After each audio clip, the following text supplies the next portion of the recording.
Colette, l'étoile Vespère, 6. J'ai demandé pour toi ce livre que tu voulais. Tu ne l'auras que demain. Tu comptais l'avoir aujourd'hui. Mais non, mon meilleur ami. Pourtant, je te le laisse croire.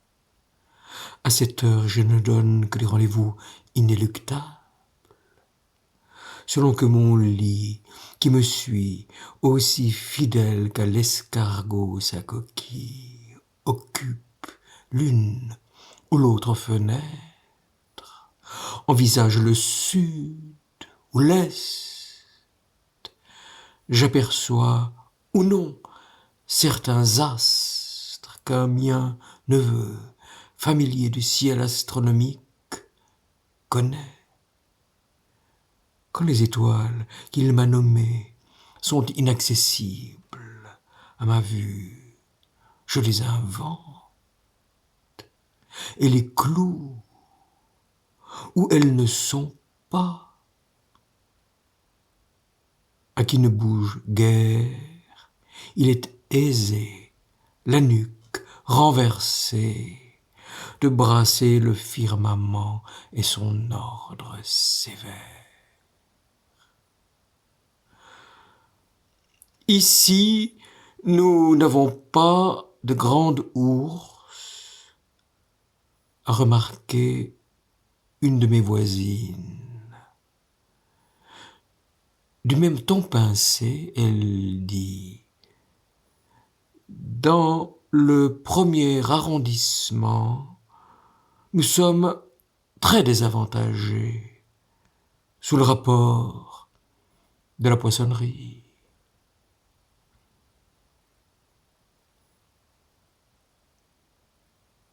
Petit feu aigu des étoiles lointaines. Affolés et perdus pour un nuage qui les enfume, palpitations larges des planètes, tournoiement sidéral. Il me manque la grande planète Vénus allumée d'éclat. Le mien neveu m'explique pourquoi elle est si souvent inaccessible à notre vue.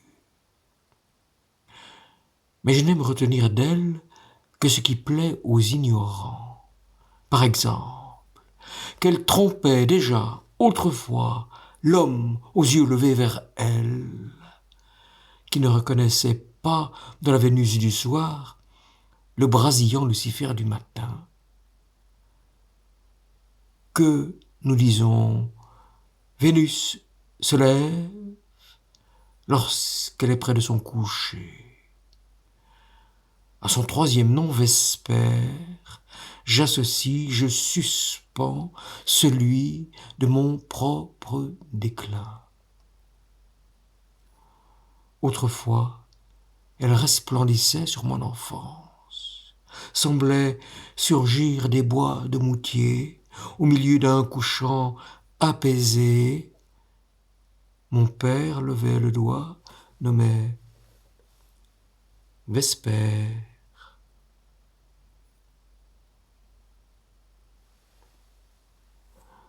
Et récitait des vers. Puis, il plantait le faible petit télescope sur son trépied et visait les étoiles.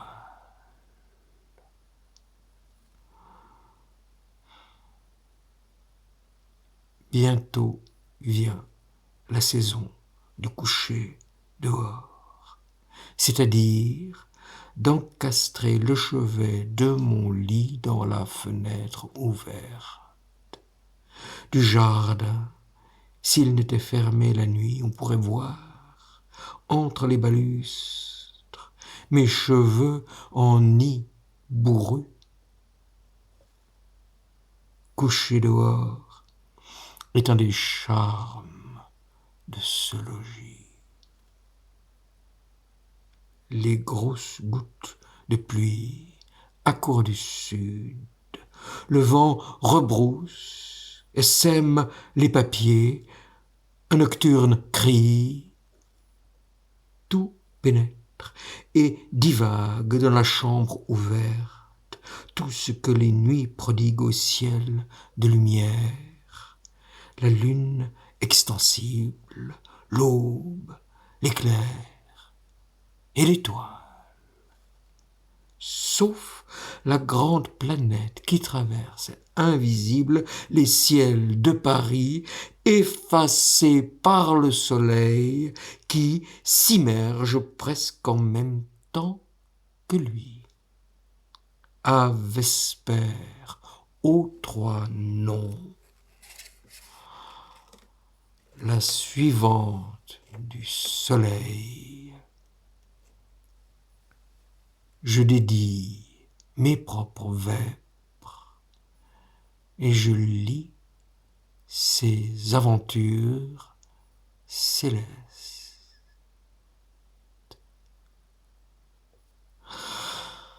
À chaque période de 8 ans, Vénus se montre avec un si grand éclat qu'on peut la voir briller en plein jour et la nuit porter ombre comme la lune. On se rappelle encore l'année 1849. Dictionnaire universel, vous allez fort. Et je voudrais, comme vous, jouer avec la durée. En 1849, vous étiez une jeune encyclopédie de 27 ans. Et vous contempliez Vénus, glorieuse, visible, de décembre à mai, durant que de 10 qu'elle passait à croissant.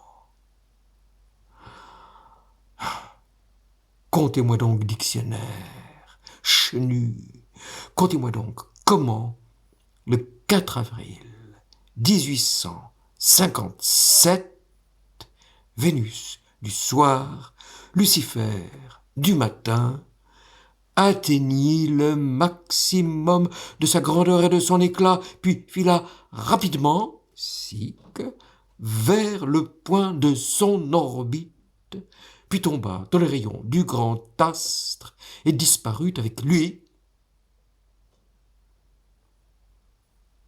Tant il est difficile d'échapper au lyrisme lorsque l'on parle de Vénus.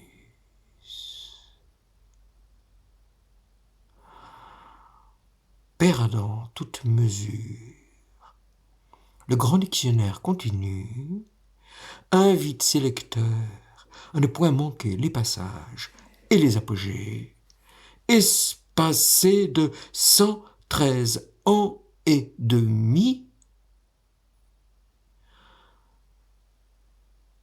Je veux bien essayer, mais j'ai peur de ne pas réussir.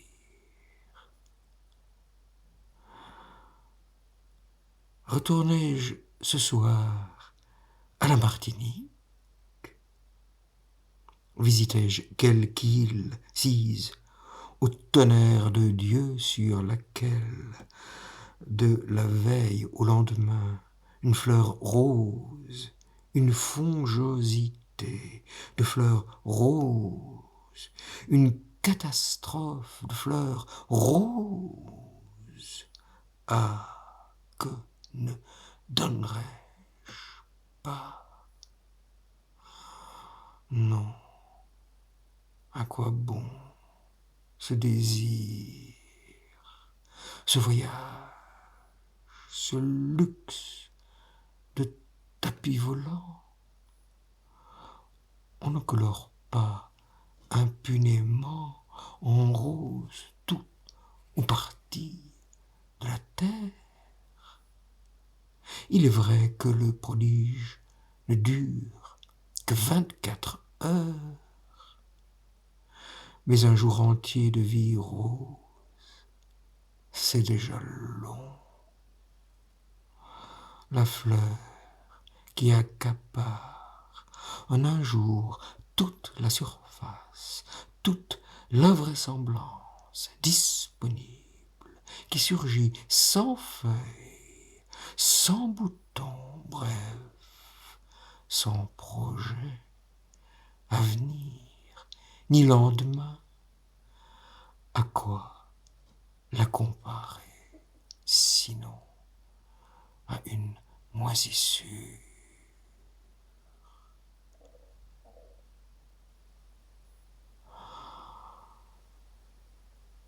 Sur nos prairies mal soignées, la renoncule sauvage, dite bouton d'or, règne, coule en rivière, stagne en nappe.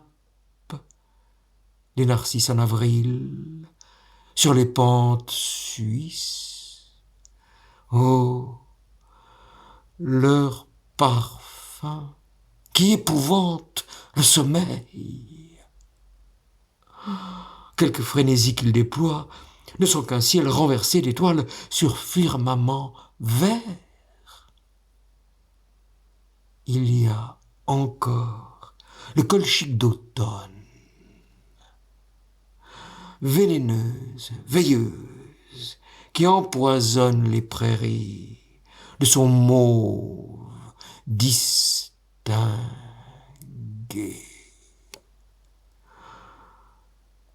Mais aucun pullulement végétal dans notre hémisphère modéré n'est assez puissant pour transformer un paysage.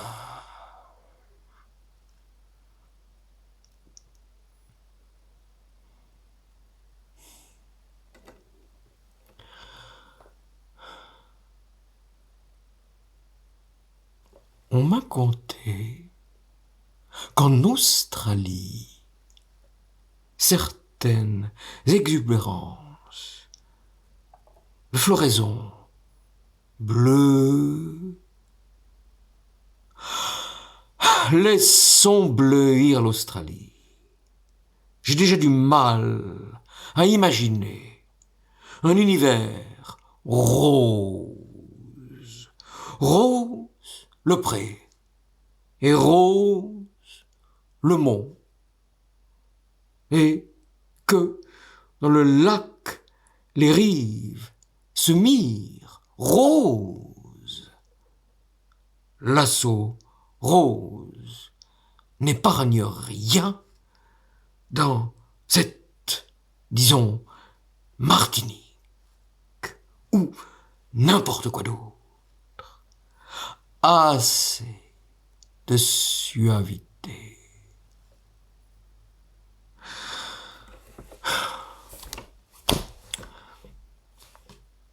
Je mangerai bien un hareng sourd.